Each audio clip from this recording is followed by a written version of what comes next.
In June 1942, in the vast emptiness of the Pacific Ocean, two fleets searched blindly for one another.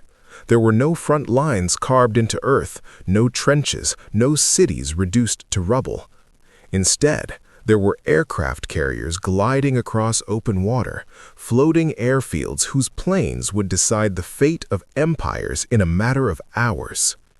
The Battle of Midway would become one of the most decisive naval battles in history, a turning point that shifted the balance of power in the Pacific during World War II. 6 months earlier, the Imperial Japanese Navy had stunned the world with its attack on Pearl Harbor. The United States Pacific Fleet had been crippled, battleships sunk or damaged, and American morale shaken. Japan expanded rapidly across Southeast Asia and the Pacific, capturing territory with astonishing speed. Yet, despite this momentum, Japanese leadership knew that American industrial power posed a long-term threat. They needed one more crushing blow to eliminate U.S. naval strength in the Pacific. The architect of this plan was Admiral Isoroku Yamamoto. He proposed luring American aircraft carriers into a trap near Midway Atoll, a small but strategically vital U.S. base located roughly halfway between Asia and North America. If the U.S. carriers could be destroyed, Japan would gain dominance over the Pacific and force America into a defensive posture.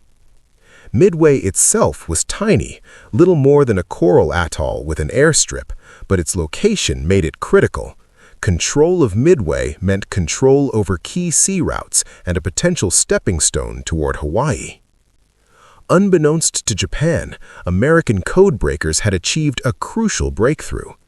U.S. intelligence officers deciphered enough of Japan's naval code to determine that AF, the target mentioned in intercepted messages, referred to Midway.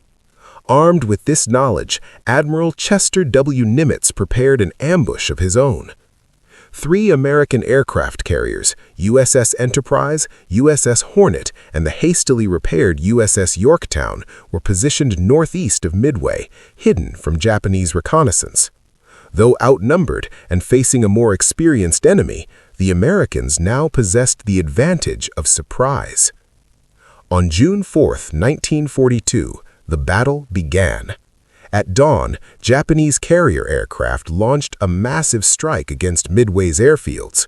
Bombs fell across the atoll, destroying hangars and fuel tanks, but the base was not completely neutralized. Japanese commanders now faced a critical decision, whether to launch a second strike on Midway or prepare their planes for a possible naval engagement if American carriers were nearby.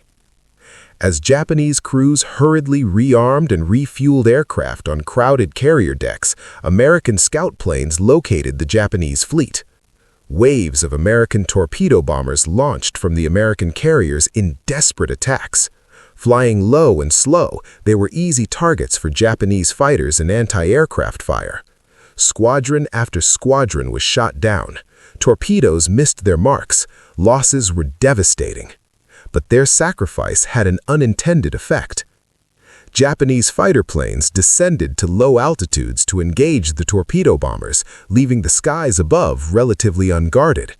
At that precise moment, American dive bombers arrived overhead. In a matter of minutes, they found Japanese carriers with decks cluttered with fueled and armed aircraft, a deadly vulnerability. The dive bombers attacked. Bombs plunged down from high altitude, smashing into carrier decks. Within 5 minutes, 3 Japanese carriers, Akagi, Kaga, and Soryu, were engulfed in flames. Explosions ripped through hangars filled with aviation fuel and munitions. Fires raged uncontrollably. Ships that had been the pride of Japan's fleet were transformed into burning wrecks. Only one Japanese carrier, Hiryu, remained operational.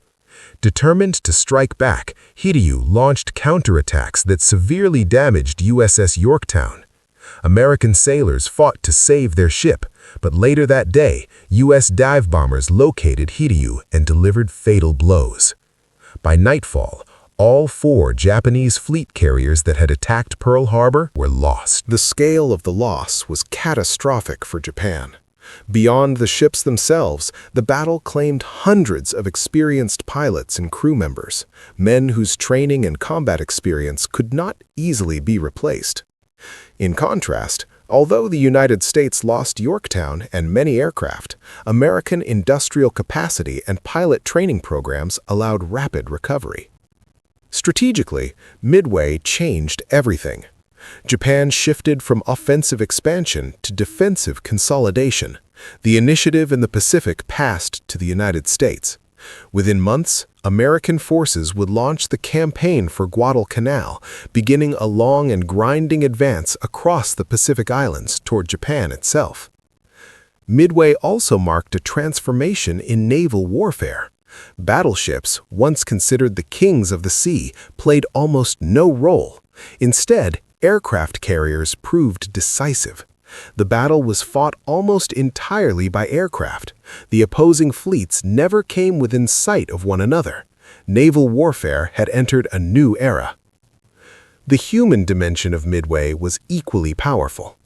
Pilots flew into intense anti-aircraft fire knowing survival chances were slim.